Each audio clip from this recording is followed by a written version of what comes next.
So to all of you that remain, we're actually going to be going into a book, into the Old Testament, into the book of Ecclesiastes, written by a very wise man that was related to me from a long time ago by the name of Solomon. He was my great-great-great-great-great-great-great-great-great-great-great-great-grandfather. I have no clue, I don't know. But this week I gotta go away for a couple of days, or really 2 half days, I guess. One, I gotta be with a lot of preachers, which is always fascinating to get around a bunch of guys and just talk shop. You know, how's this going? How's that going? And just kind of feeding off of each other, praying with each other. And yesterday I had the privilege of going down to Loveland and actually to some training that I'd been looking forward to, and was there in part of this training. And at the end of the training, it was almost to the end of it, they said, here's what we want you to do. We want you to pair up and of the same sex. So everybody stand up and you look around. If you're a guy, look around for a guy. If you're a girl, female, look around for a female. So we did that, and I ended up getting hooked up with this one guy, okay? And the very first thing they did was, we'd like you to, out loud, say a prayer for the person that you just met.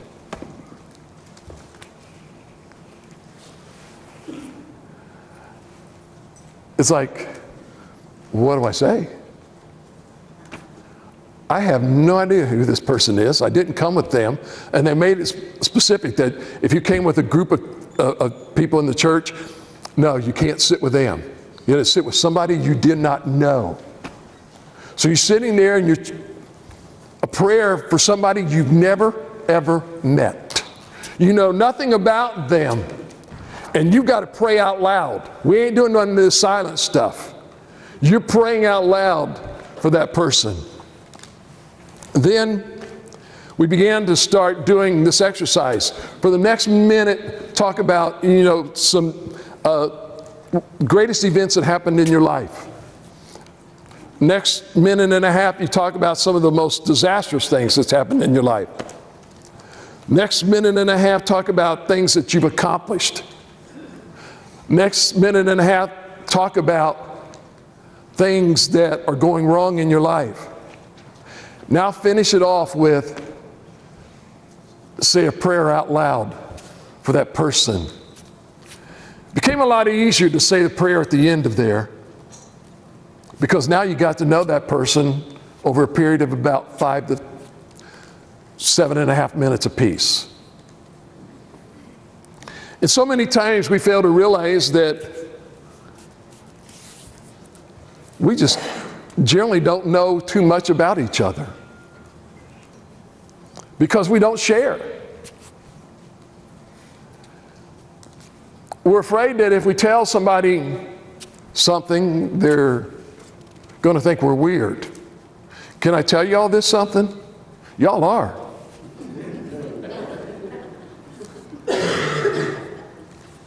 The Bible says that my people are peculiar people. That's another definition for weird. Which means what? I don't conform to the world's standards, right? If I conform to the world's standards, then guess what? I'm in trouble. Remember we talked about it, we started talking about this. The enemy has come to, this is talking about stolen. So what have we done? The enemy has stolen or tries to steal our inheritance, right? The enemy wants you to stay out of a relationship with God. The enemy wants you to believe that there is no God. The enemy wants you to believe that when we die, that's it. It's over with, it's done. Or we're all going to heaven. And everything's going to be fine. Remember, I think the next sermon we talked about stealing our strength. Because so many times we get our strength from so many places. Forgetting the verse that when I am weak, He is strong. And at my weakest point, He is the strongest. So many times thinking that I can do this all by myself. I don't need you, God. But when I need you, can I call you? Because why? The enemy, when we talk about stealing your strength, may I say this to you? He is not stealing your physical strength, your mental strength, or anything else. What he's trying to do is to get you disengaged from God so you don't have strength. Because you by yourself is easy prey for the enemy.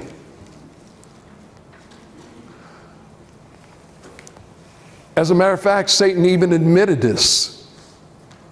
When God asked him, where do you come from? He says, walking to and fro, seeking that which I may devour. May I say this to you? The enemy has already told us his, if I can use this phrase from Barney Fife and Andy Griffith, this is his MO. This is the way he operates. He's looking to see if I can pick you off by yourself. And if I can get you by yourself, guess what I'm going to do? I'm going to annihilate you. I'm going to do the best I can to destroy you and zap your strength. Because if I can get you disengaged from God, guess what? Your strength is nothing in comparison to me. Then you remember we talked about stealing our peace. The last week, every news channel, the President of the United States is here. Tomorrow, he's here. The next day, he's here. 2 days, here, going here, going here. Meeting with leaders of the world. And what are they trying to do? They're trying to broker deals. We're going to try to isolate this person over here so we can get peace. We're going to broker a deal, so we're going to basically isolate them so they can't cause war with us. And what are they doing? They're always trying to do peace. If you remember, yesterday was called Veterans Day. It was actually started as Armistice Day for the Treaty of World War I that was signed on the 11th hour of the 11th minute, or the 11th minute of the 11th hour of the 11th day of the 11th month. And then after World War II, and maybe a little bit later, after Korean War, I think they called it Veterans Day. And every year we remember that. Do we remember because it brought peace anywhere? No, we remember because men and women gave their lives trying to give us freedom. But do you understand there's a difference between freedom and peace? We have freedom, but we're fighting wars all over the place. And sometimes we fail to realize who we're fighting. We've got a war on poverty. We got a war on sugar. We got a war on Pepsi. We got a war on Coke. We got a war on Taco Bell, IHOP, Bingos, Dingos, Ringos, whoever. You know? We've always got these wars. We're never at peace with anything. And we don't understand that because Jesus said, I come to give you peace. My peace I leave with you. My peace is not with mankind, ladies and gentlemen. My peace is with God. Amen. Jesus said, no greater love hath any man than to lay down his life for a friend. He says, I call you my friend. I give you my peace. Today we're going to talk about joy. Because what happened was this. Most people believe that joy means no issues, no problems. Everything is just smooth sailing. That ain't it. May I say to you, that's far from it. Quit taking Webster's definition of joy. Quit looking up the definition in your dictionary, and you need to look up your word or your definition for joy out of the first book, the greatest book, the only book that has got a plan on all of this, and it's called the Bible. In the book of Ecclesiastes was the wisest man ever. This man was king. He had ascended the throne of his father David. David's family was in turmoil. His son Absalom was trying to kill David. There was wars going on all around. And Solomon had ascended to the throne. And God came to Solomon and said to Solomon, Solomon, I want to bless you. I want to show the people that I am still their God. So Solomon, I'm going to grant you today whatever you wish for. One thing. What do you want? Solomon could have asked for a lot of things. And you think about it. If God was to come to you and ask you right now, I'm going to grant you one wish, what would you ask him for? A new car? A new home? A new set of clothes? Free of pain?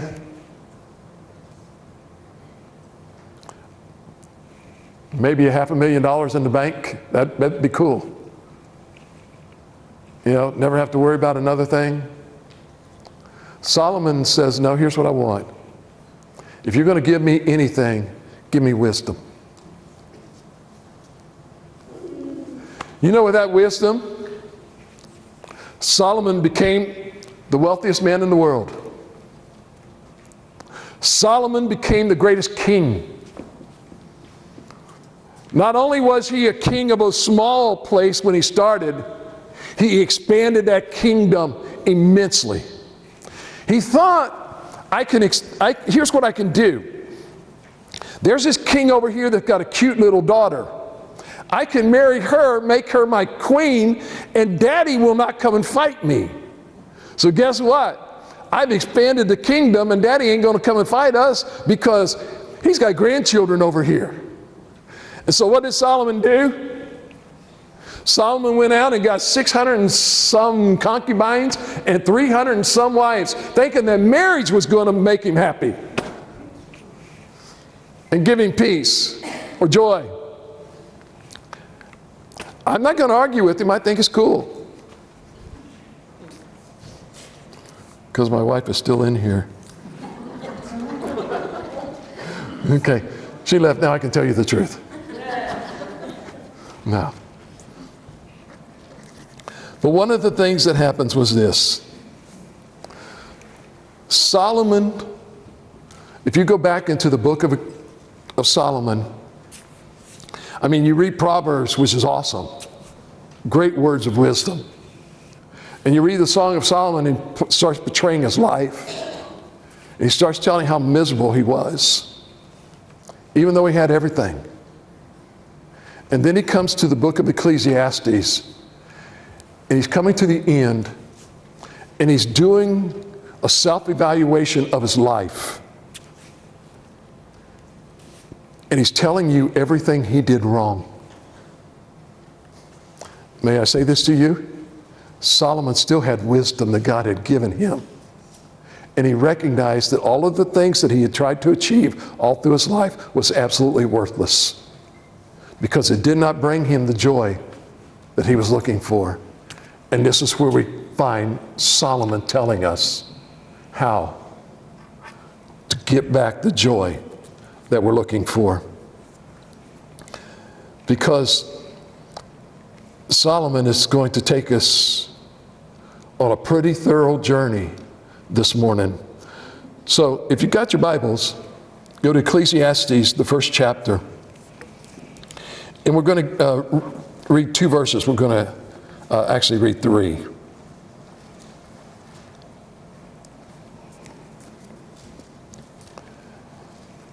Starting at verse number 16 in Ecclesiastes chapter 1, he says this, I said to myself, look, I have amassed wisdom far beyond all those who were over Jerusalem before me.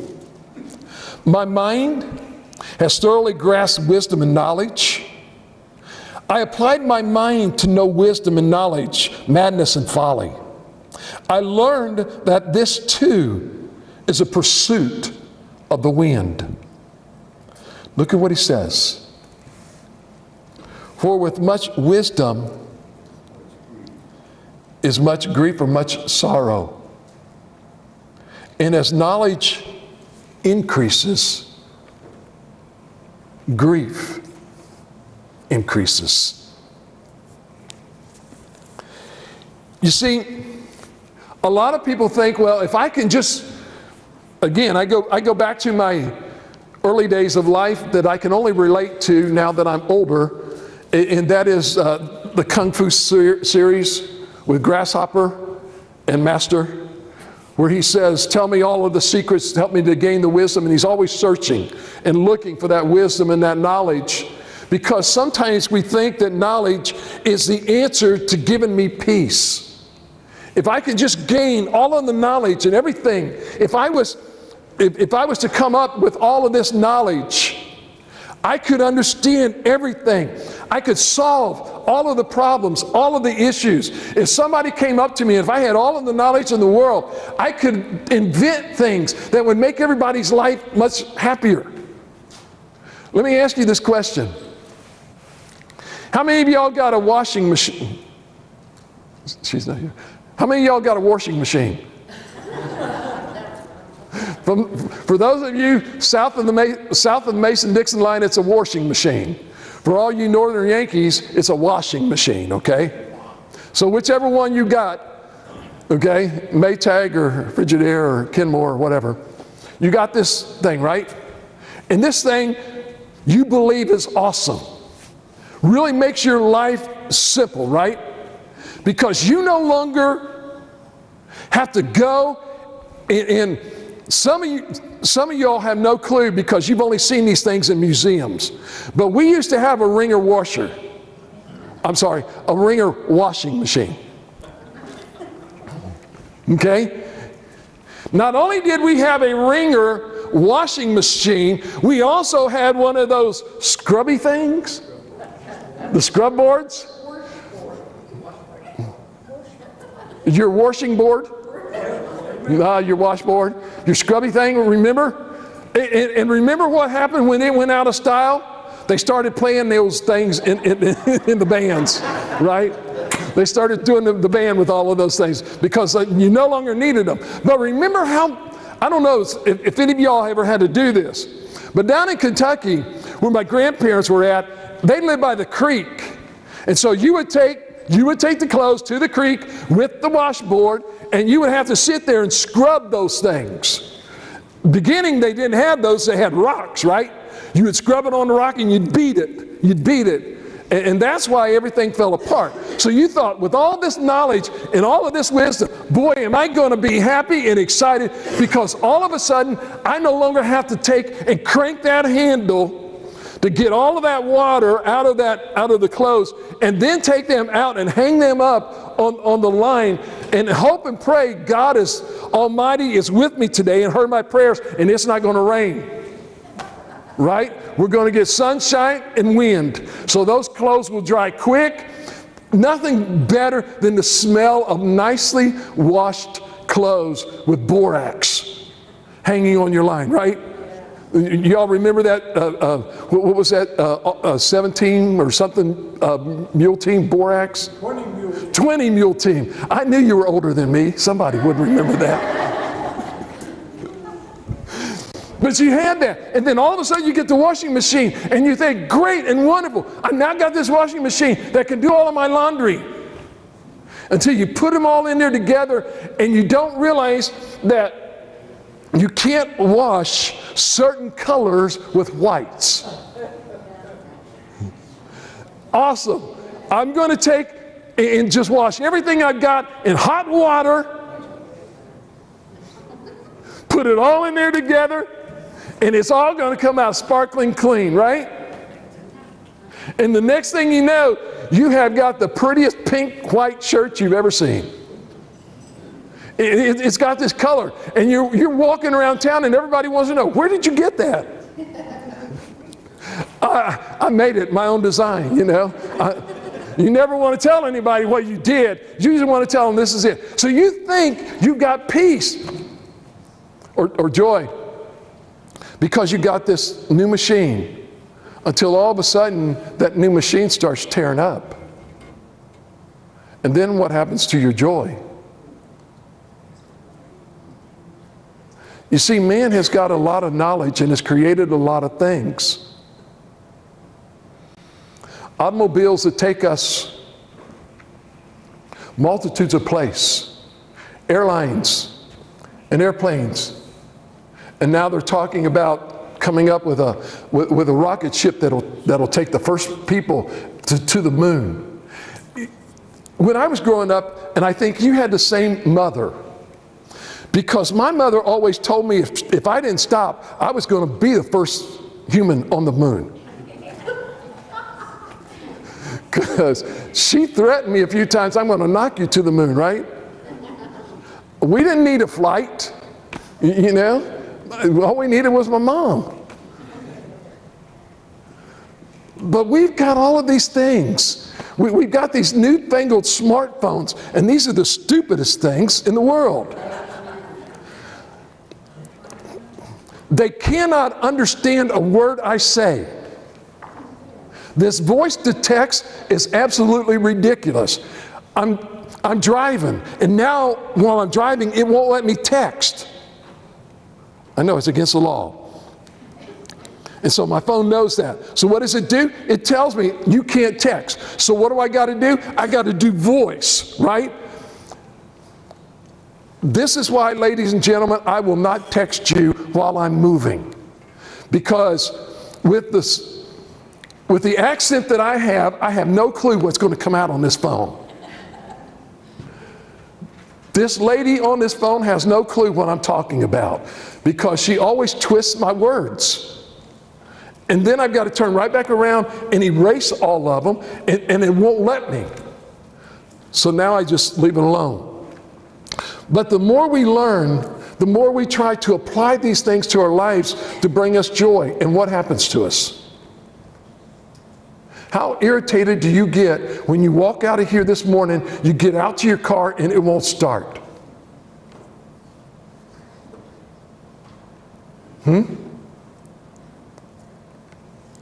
How irritated do you get when you've got these newfangled cars that have all electric, and all of a sudden it all goes dead? You can't even roll down your windows. That's why you buy a car with cranks. and you take your kids and you show your kids what a crank is on a car window. Okay? You also need to take your kids and show them to the museum what a rotary phone is and the switchboard. Because the more we learn, the more we apply. And may I say to you this, the less happy we become. Look at people walking around. I mean, honestly, I'm a people watcher. I love to go and just sit at Kings Island or the mall. You see some of the weirdest people,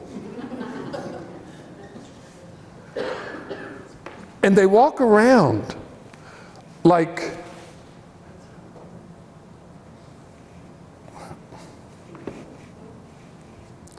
the most unhappiest people in the world. And you know the sad part about it? Is I sometimes meet the same people in church on Sunday.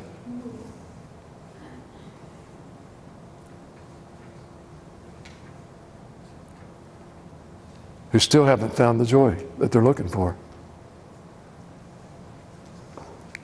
The second thing that Solomon told us about is found a little bit further down in the second chapter.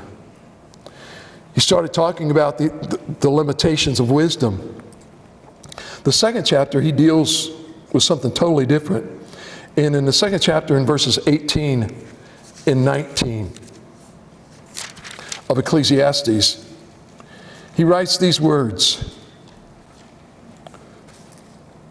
I hated all my work that I labored at under the sun, because I must leave it to the man who comes after me. And who knows whether he will be a wise man or a fool. Yet he will take over all my work that I've labored at skillfully under the sun. He said, this too is futile. May I say this to you? He wasn't talking about his job.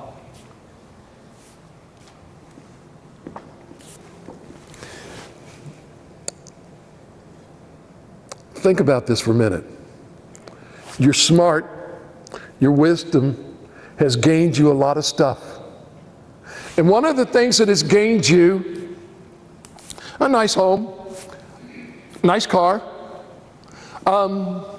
You really planned for the future. And what you did was you saved up, and in the bank, you have saved up $5 million. And you die. And in your will, you say, I'm leaving all of my worldly possessions to my children. And what do you think they're going to do with it? Well, my kids are intelligent. They're going to be wise. I've set my kids up for life, right? Solomon says this. He says, what have I done? He says, all my work is futile. Because when I bring it to the next person, or I give it to my ancestors, or I give it to my kids, or I give it to my relatives, are they going to be wise with it or foolish with it? I don't know. I have no clue, but I worked all of my life to set them up and make sure that they were well prepared and well kept and well, going to be cared for after I'm gone. And he says, but you know what? I don't know what they're going to do with it. He's saying, is my work that I've done, is it futile? I keep asking the same question, ladies and gentlemen. When you leave this world, what are you leaving to your kids? You leave them a nice home, you leave them a nice car, you leave them a nice money, and you think that's going to make them happy? No, you leave them a legacy on how to treat people. You leave them a legacy on how to get through life when everybody's kicking you all the time. What do we do? I can't remember how many people that I've run into whose parents told them, when you get in a fight, don't you come back crying. If you didn't hit that person, if you didn't kick that person, then I'm going to take you back there and I'm going to whip you. So what do they teach their kids? They taught their kids to stand up. Yeah. And when somebody pulls a gun on them, smart move. Unless you know what you're doing. But so many times we think that what we're going to do is that the more, let me say this, the more stuff that we acquire, the more we leave behind. And that's what Solomon said. Because a lot of people think that they get joy by everything that they can accumulate. I told you, my joy, is not in all of the clothes that I have in my closets. Okay? I'm not trying to accumulate all kinds of clothes. Now I'm trying to get rid of them all. But my wife told me when I get rid of them, I can't buy no more. So if you see me out on the street, I won't have a sign money, I'll have a sign clothes. A 16 and a half, 34, 35, slim fit.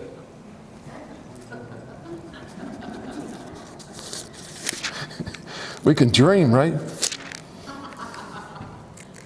So I can't find joy by knowledge. I can't find it by everything that I own.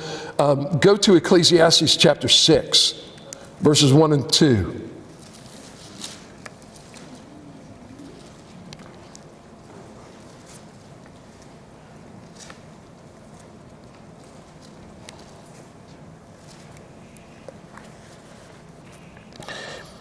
Here's a tragedy that I have observed under the sun, and it weighs heavily on humanity. Here's what he says: God gives a man riches, wealth, and honor, so that he lacks nothing of all he desires for himself. But God does not allow him to enjoy them. Instead, a stranger will enjoy them. This is futile and a sickening tragedy. The more money we have, ladies and gentlemen, the more stressed out we get over what we're going to do with it. So many times, you think about it.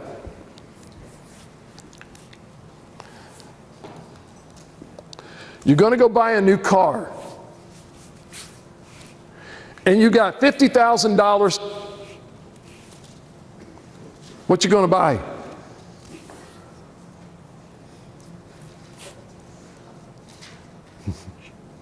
Some people will say that would make a good down payment on a vet. That's going to cost me $170,000.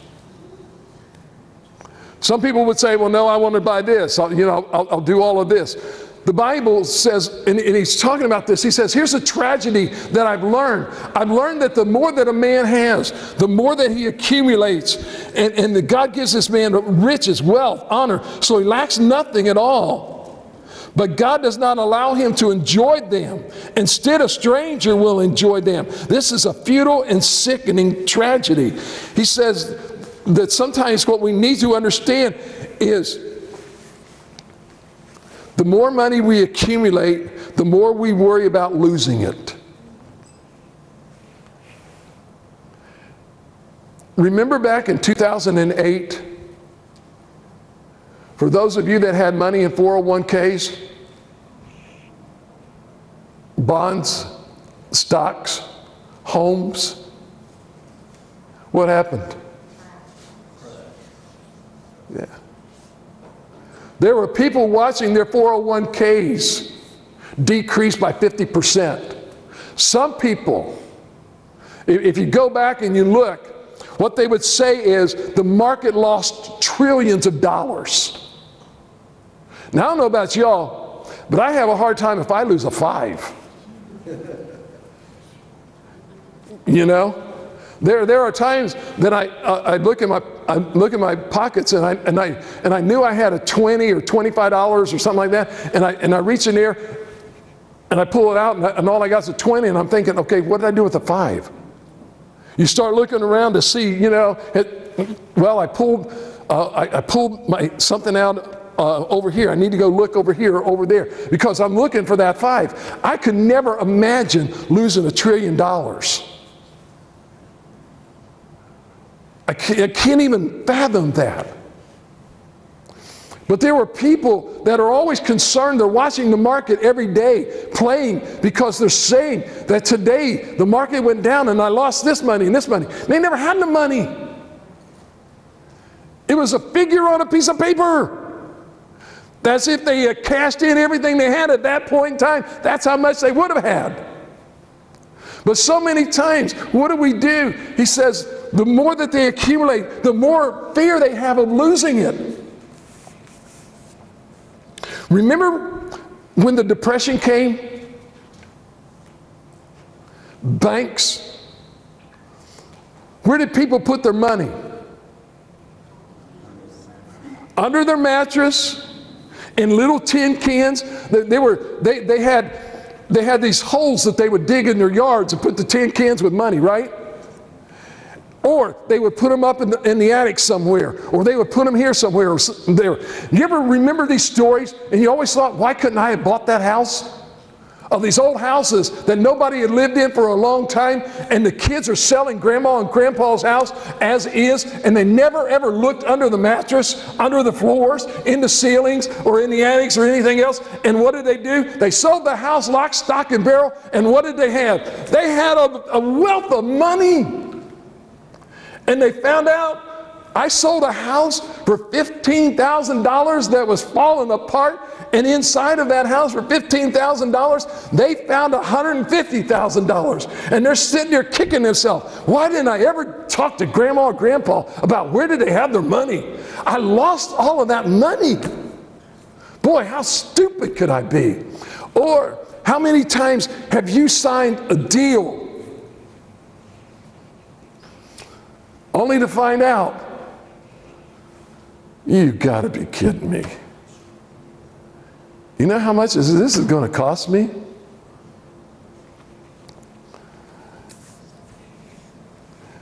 I was listening, my wife and I, we had this discussion. I don't know how many of y'all listened to Dave Ramsey's program. The other night he was fired up about something.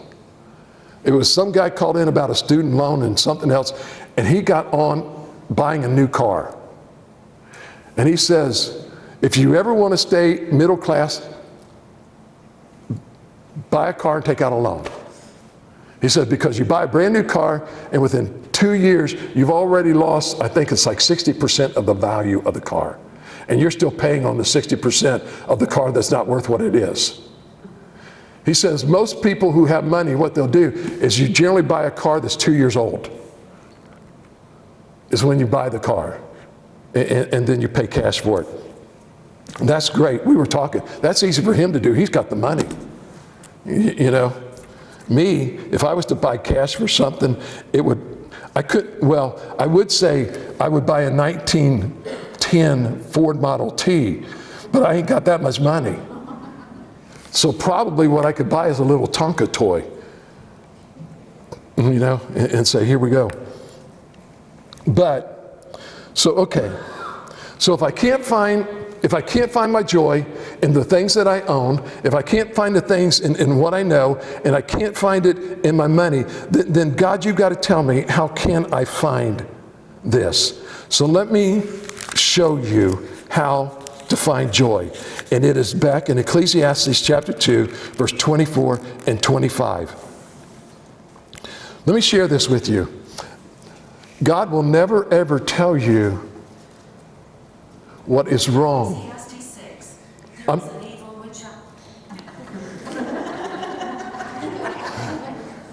Even she doesn't understand me. God will never ever tell you what something is wrong without never telling you what's right. He gives you both ends and directions, and here it is. In Ecclesiastes chapter 2, verse 24 and 25, and we'll finish today. Listen to this. There is nothing better for man than to eat, drink, and enjoy his work, I have seen that even this is from God's hand. Because who can eat and who can enjoy life apart from Him? But who can eat and drink and enjoy life without Him? So if you are looking for joy, what you've got to understand is this. You've got to learn how to cooperate with God in life. Quit fighting Him. Quit fighting Him. Because Ecclesiastes chapter 3, verse number 16. Let me give you a little secret, guys. Life isn't fair. Think about it for a minute. You had 100 people sitting in a church service thinking that they were going to worship God. They started, they're right in the middle of their worship. They were a little town and they were trusting everybody. There was infants in that church and there were elderly people in that church. And when that guy walked in that church, most of those people had concealed carry, but never carried. They didn't carry that day. Because why? We trust everybody. We know everybody. We're a small community. Failing to realize this guy comes in. The story of the mother who had, I think, 3 children and pregnant with a 4th. 5 and pregnant with the 6th. I think she was there that day because her dad was the guest preacher.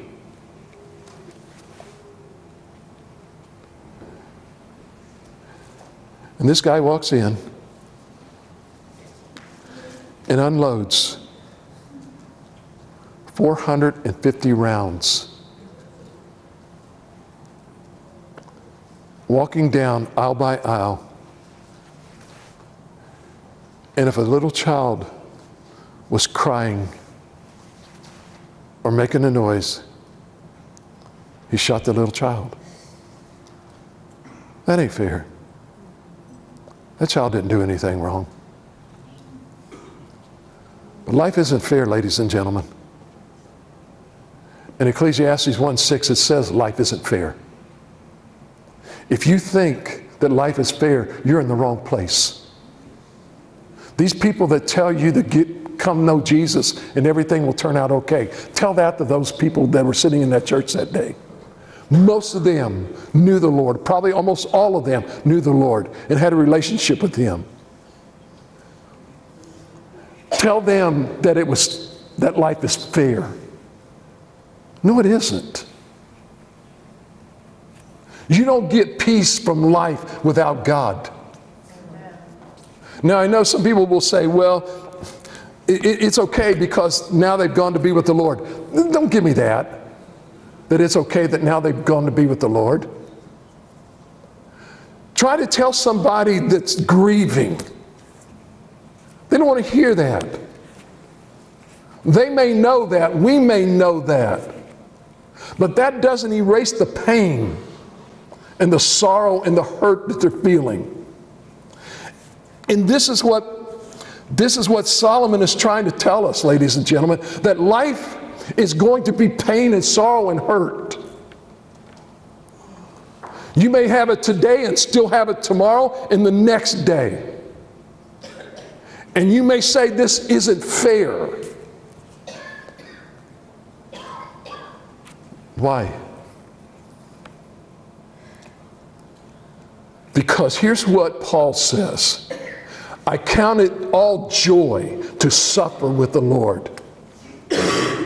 The only way that I'm going to find joy is to aggressively cooperate with God. I don't know His plan. I have no clue sometimes what His plan is. I just know what He wants for right now at this moment. And that is to seek Him so that I can communicate with Him and He with me. And understanding that family and friends are worth more than money and wealth.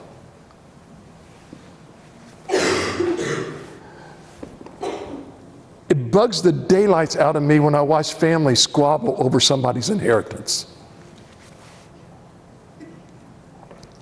When my dad died, they asked me, "What do you want?" And I said, "Give me a knife and give me a tie. That's all I want. I don't need anything else." He collected knives. Just give me a knife. That's all I need. I don't need anything else. I don't need any money.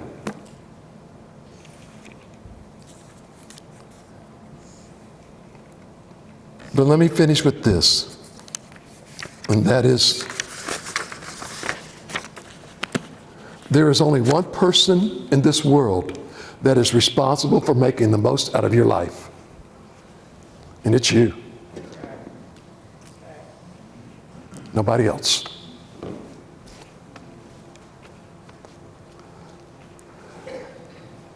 I love my wife, but there are times that she gets totally upset with me, rightfully.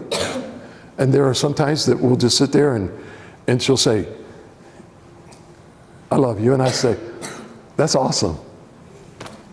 You know what? We could be dirt poor, and just to know that she loves me is okay. The roof could be leaking.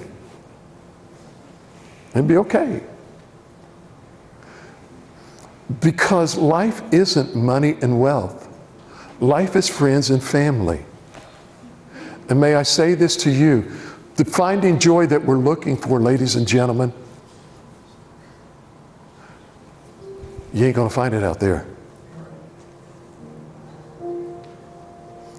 The life of joy and peace that you really want, you should be finding in here among each other. Because may I say this to y'all? I am not fighting any of you for the inheritance of God. He's going to give me what I deserve. And you're going to get what you deserve. And I can't take it from you, and you can't take it from me. And the great thing about it, too, is nobody else can take it from me. I don't have to worry about losing any of it. Not a bit. These are His promises. So where's my joy? My joy is in Him and Him alone. And an ice cream every once in a while. Or Snickers and a Coke. But this morning, let me say to you, if you're looking for something in life and you haven't found it, maybe you're searching the wrong spot. Maybe you really need to seek God and Him alone, and you'll find it. Let's stand. Hello, this is Pastor Chuck Cotton from Calvary Baptist Church. First of all, I'd like to say thank you very much for taking the time out to either listen to our sermon or to watch it on video. We are grateful that you've actually taken the time, and hope and pray that it has been a blessing to you as it was to us as we delivered it to our congregation. We ask if you have any questions whatsoever that you email us at pastorchuck@calvarybaptistmiddletown.org, or you could come in and give us a phone call, if you would please, at area code 513-423-7251. I'd like to take this opportunity to also invite you to come to our church and visit us, if you would please. We actually have small groups on Sunday morning starting at 9:30, with our morning worship following at 10:45. Prior to our morning small groups, we also provide donuts with coffee, milk, orange juice, the time for fellowship, get to know each other, have a good time before we actually break out into our small groups for Sunday. Our worship services are uplifting, they're fast moving, and everything in our service is just a fast pace. But we do take time every once in a while to slow down as we feel the Holy Spirit moving, and we never want to hinder it in any way. We also have on Sunday evening, during the school year, we have Awana, and Awana starts with the Puggles, actually from age 2 all the way up through high school. And during that period of time, we also have a worship service.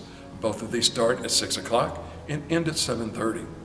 Our Wednesday night, we have a Bible study, which starts at 7. We generally finish about 8:15. We would love for you to come and visit with us. Don't have to dress up. Just come as you are, because to us, it doesn't matter.